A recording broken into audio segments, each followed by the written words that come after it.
ನಮಸ್ಕಾರ ಎಲ್ಲರಿಗೂ. ಈಗ ಒಂದು ವಿಡಿಯೋ ಹಾಕ್ತೀನಿ, ದಯವಿಟ್ಟು 2 ನಿಮಿಷ ಟೈಮ್ ಕೊಟ್ಟು ಈ ಒಂದು ವಿಡಿಯೋ ನೋಡಿ. ಕೂಗಾಡ್ಬೇಡ ಇರೋ. ಯಾರು ಏಂತಿ ಕೂಗಾಡ್ತಾ ಇದೀಯಾ? ಏಂತಿ ಪಾರ್ಕಿಂಗ್ ಕೊಡ್ತಾ ಇಲ್ಲ. ಕಾರ್ನರಿಗೆ ಮಾತ್ರ ಪಾರ್ಕಿಂಗ್ ಕೊಡ್ತಾ ಇದೀಯ, ಆಟೋದರಿಗೆ ಪಾರ್ಕಿಂಗ್ ಏಂತಿ ಕೊಡ್ತಾ ಇಲ್ಲ ನೀನು? ಅಣ್ಣ ಪಾರ್ಕಿಂಗ್ ಬೇಕು ಅಂತಂದ್ರೆ ಅಲ್ಲಿಂದನೂ ಕೊಡ್ತಾ ಇಲ್ಲ, ಕಾರ್ನರಿಗೆ ಮಾತ್ರ ಕೊಡ್ತಾ ಇದೀರಾ. ಅಲ್ಲ ಆಟೋದವರು ದೇವಸ್ಥಾನಕ್ಕೆ ಬರಂಗಿಲ್ವಾ? ಅಲ್ಲ ಆಟೋದವ್ರು ದೇವಸ್ಥಾನಕ್ಕೆ ಬರಂಗಿಲ್ವಾ? ಅಲ್ಲ ಏಂತಿ ಬರಂಗಿಲ್ಲ, ಕಾರ್ನರ್ಗೆ ಎಂತಿ ಕೊಡ್ತಾ ಇದೀರಾ? ಕಾರ್ನರ್ಗೆ ಎಂತಿ ಕೊಡ್ತಾ ಇದೀರಾ? ಯಾಕೆ ನಾವು ಮನುಷ್ಯರು, ಅವ್ರ ಮನುಷ್ಯರು, ನಾವು ಮನುಷ್ಯರಲ್ವಾ? ಏಂತಿ ಕೊಡಲ್ಲ. ಬೇಕು ನಾವು ದೇವಸ್ಥಾನಕ್ಕೆ ಹೋಗ್ಬೇಕು, ಏಂತಿ ಕೊಡಲ್ಲ.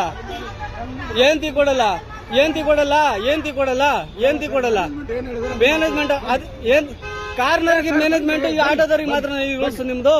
ಆಟೋದವ್ರಿಗೆ ಮಾತ್ರನಾ? ಏನ್ ಬನ್ನಿ ಅಂದ್ರೆ ಪಾರ್ಕಿಂಗ್ ಬೇಕು ಸರ್, ನಮ್ಗೆ ಪಾರ್ಕಿಂಗ್ ಸಿಗಲ್ಲ ಅಂದ್ರೆ ಹೆಂಗೆ? ಅಲ್ಲಿಂದನೂ ಹೇಳ್ಕೊಂಡ್ ಬಂದಿದೀವಿ, ಪಾರ್ಕಿಂಗ್ ಇಲ್ಲ ಅಂತ ಅಂದ್ರೆ ಕಾರ್ನರ್ಗೆ ಎಂತಿ ಕೊಡ್ತಾ ಇದ್ದೀರಾ? ಅಲ್ಲ ಕಾರ್ನರ್ಗೆ ಎಂತಿ ಕೊಡ್ತಾ ಇದ್ದೀರಾ?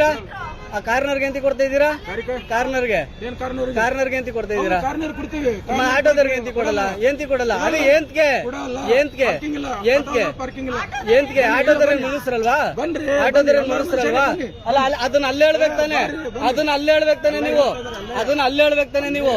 ಅಲ್ಲ ಇಷ್ಟೊಂದು ಸುತ್ತಾಡ್ಕೊಂಡು ಬರೋಗಂಟ ಸುಮ್ಮನಿದ್ಬಿಟ್ಟು ಇಲ್ಲಿಗೆ ಬಂದು ಏನ್ ಕೇಳ್ತಾ ಇದ್ದೀರಾ? ಅಲ್ಲ ಅದನ್ನ ಅಲ್ಲಿ ಆ ಗೇಟಲ್ಲಿ ಹೇಳ್ಬೇಕಿತ್ತು ಹೋಗ್ಬೇಕಾರೆ. ಮತ್ತೆ ಇಷ್ಟೊಂದು ಸುತ್ತಾಡ್ಕೊಂಡು ಬರಕ್ ಹಾಕ್ಬಿಟ್ರಿ. ಈ ಘಟನೆ ನಡೆದಿರೋದು ಬೆಂಗಳೂರಿನ ರಾಜಾಜಿನಗರದ ಇಸ್ಕಾನ್ ಟೆಂಪಲ್ ನಲ್ಲಿ.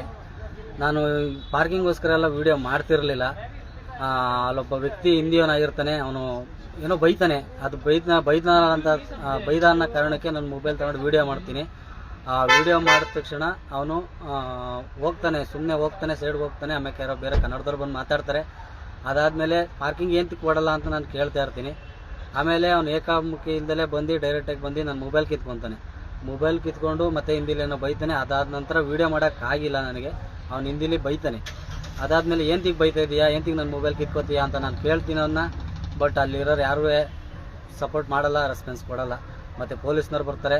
ಪೊಲೀಸ್ನವ್ರ ಹತ್ರ ನಾನು ಹೇಳ್ತೀನಿ, ಸರ್ ಏಂತಿಗೆ ಆಟೋದವ್ರಿಗೆ ಮಾತ್ರ ಏಂತಿಗೆ ಪಾರ್ಕಿಂಗ್ ಕೊಡಲ್ಲ, ಕಾರ್ನವ್ರಿಗೆ ಮಾತ್ರ ಏಂತಿಗೆ ಪಾರ್ಕಿಂಗ್ ಕೊಡ್ತೀರಾ? ಕಾರ್ನವ್ರು ಮಾತ್ರ ಮನುಷ್ಯರು, ದೇವ್ರ ದರ್ಶನ ಮಾಡೋಕ್ಕೆ ಬರೋರು ಕಾರ್ನವ್ರು ಮಾತ್ರನಾ, ಆಟೋದವ್ರು ಬರಲ್ವಾ ಅಂತ ನಾನು ಕೇಳ್ತೀನಿ. ಬಟ್ ಪೊಲೀಸ್ನವರು ಕೂಡ ಆಟೋಗೆ ಪಾರ್ಕಿಂಗ್ ಕೊಡಲ್ಲ, ಎತ್ತು ನಿನ್ನ ಗಾಡಿ ಅಂತಾರೆ. ಬಟ್ ಎಲ್ಲತ್ತನೂ ಎಲ್ಲೋದ್ರೂ ಇದೇ ಥರ ಆಟೋದವ್ರಿಗೆ ಅನ್ಯಾಯ ಆಯ್ತಿದ್ರೆ ಯಾರ ಹತ್ರ ಹೋಗಿ ಕೇಳೋಣ ನಾವು? ಈ ವಿಡಿಯೋನ ನಾನು ಯಾರಿಗೆ ಟ್ಯಾಗ್ ಮಾಡ್ಬೇಕಂತ ನನಗಂತೂ ಗೊತ್ತಿಲ್ಲ. ನಿಮ್ಗೇನಾದ್ರು ಗೊತ್ತಿದ್ರೆ ನೀವೇ ಟ್ಯಾಗ್ ಮಾಡಿ ನ್ಯಾಯ ಕೇಳಿ. ಮೊದಲೆಲ್ಲ ಥಿಯೇಟ್ರ್ಗಳಲ್ಲಿ ಪಾರ್ಕಿಂಗ್ ಕೊಡಲ್ಲ ಅಂತ ಆಯಿತು, ಅಲ್ಲೂ ಬಿಟ್ಟಾಕ್ತು. ಈಗ ಮಾಲ್ಗಳಲ್ಲಿ ಈಗಲೂ ಪಾರ್ಕಿಂಗ್ ಕೊಡ್ತಾ ಇಲ್ಲ, ಅಲ್ಲೂ ನಾವೆಲ್ಲೂ ಕೇಳ್ತಾ ಇಲ್ಲ. ಅದೆಲ್ಲ ಬೇಡ ನಮಗೆ, ಆ ಶೋಕಿಗಳೆಲ್ಲ ಬೇಡ. ಈ ದೇವಸ್ಥಾನಕ್ಕೆ ಹೋದರೆ ದೇವಸ್ಥಾನದಲ್ಲೂ ಆಟೋಗೆ ಪಾರ್ಕಿಂಗ್ ಕೊಡಲ್ಲ ಅಂತಂದರೆ ನಾವು ಯಾರ ಹತ್ರ ಹೋಗಿ ನ್ಯಾಯ ಕೇಳಬೇಕು?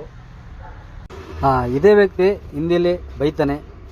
ಎಂತಿಗೆ ಬೈತಾ ಇದೆಯಾ ಅಂದ್ಬಿಟ್ಟು ಮೊಬೈಲ್ ತಗೊಂಡಾಗ ಅವನು ಆ ಕಡೆ ಹೋಗ್ತಾನೆ, ಮತ್ತೆ ಆ ಕಡೆಯಿಂದ ಬಂದು ನನ್ನ ಮೊಬೈಲ್ ಕಿತ್ಕೊತಾನೆ, ವಿಡಿಯೋ ಮಾಡೋಕ್ಕೆ ಬಿಡಲ್ಲ. ಈ ಕಾರಣಕ್ಕೆ ವಿಡಿಯೋ ಅರ್ಧಕ್ಕೆ ಸ್ಟಾಪ್ ಆಗಿರುತ್ತೆ. ಥಿಯೇಟ್ರಿಗೆ ಕರ್ಕೊಂಡು ಹೋಗಕ್ಕೆ ಆಟೋದವ್ರು ಬೇಕು, ಮಾಲಿಗೆ ಕರ್ಕೊಂಡು ಹೋಗಕ್ಕೆ ಆಟೋದವ್ರು ಬೇಕು, ದೇವಸ್ಥಾನಕ್ಕೆ ಕರ್ಕೊಂಡು ಹೋಗಕ್ಕೆ ಆಟೋದವ್ರು ಬೇಕು, ಹಾಸ್ಪಿಟ್ಲಿಗೆ ಕರ್ಕೊಂಡು ಹೋಗಕ್ಕೆ ಆಟೋದವ್ರು ಬೇಕು, ಅವ್ರ ಕೆಲಸಕ್ಕೆ ಮನೆ ತೆಗೆ ಎಲ್ಲ ಕರ್ಕೊಂಡು ಹೋಗಕ್ಕೂ ಆಟೋದವ್ರು ಬೇಕು.